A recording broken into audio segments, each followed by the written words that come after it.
At first, Villisca looked like any other small American town. Quiet streets, a modest farmhouse, a family that seemed ordinary, respected, and safe. But on the morning of June 10th, 1912, that calm was shattered in a way the town would never forget. Because inside that house, something had happened that still feels wrong more than a century later. At first, Villisca looked like any other small American town. Quiet streets, a modest farmhouse, a family that seemed ordinary, respected, and safe. But on the morning of June 10th, 1912, that calm was shattered in a way the town would never forget. Because inside that house, something had happened that still feels wrong. More than a century later, the Moore family lived there. Josiah, Sarah, and their 4 children. Herman was 11, Mary was 10, Arthur was 7, Paul was only 5.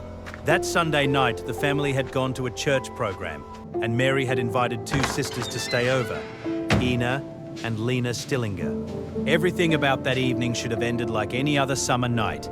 Instead, it became the last normal night this family would ever have. They walked home together after the program, arriving around 10 o'clock. The children were probably tired. The house was probably dark and quiet. There was nothing unusual to warn them what was coming next. And that is what makes this story so disturbing.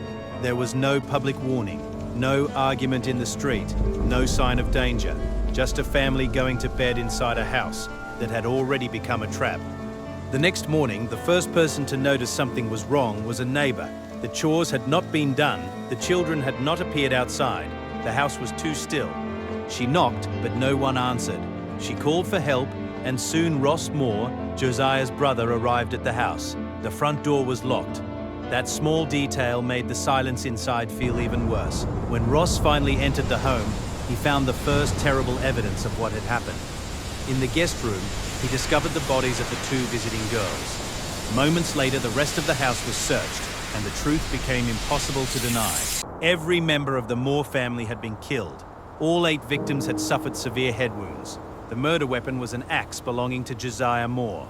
What made the scene even stranger was how careful and deliberate it seemed.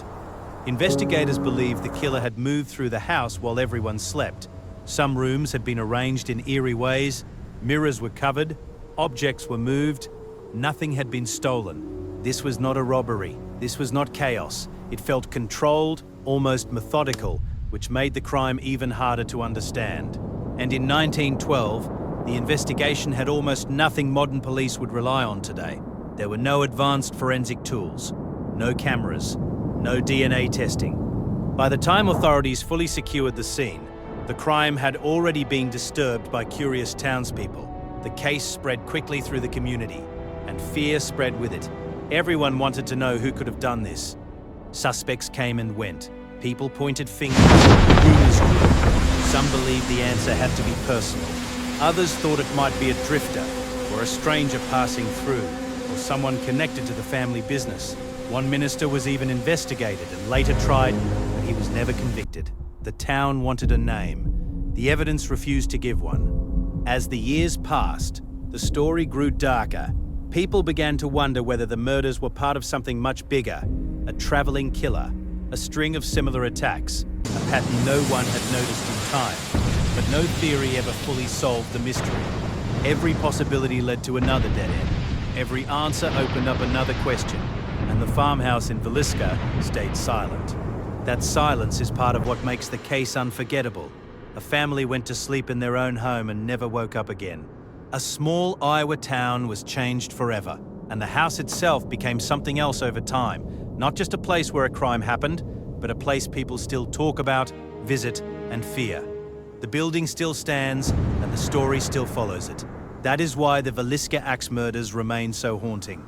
Not just because of what happened, but because no one has ever fully answered why it happened, or who was responsible, or how someone was able to move through that house and leave behind so much horror without being stopped.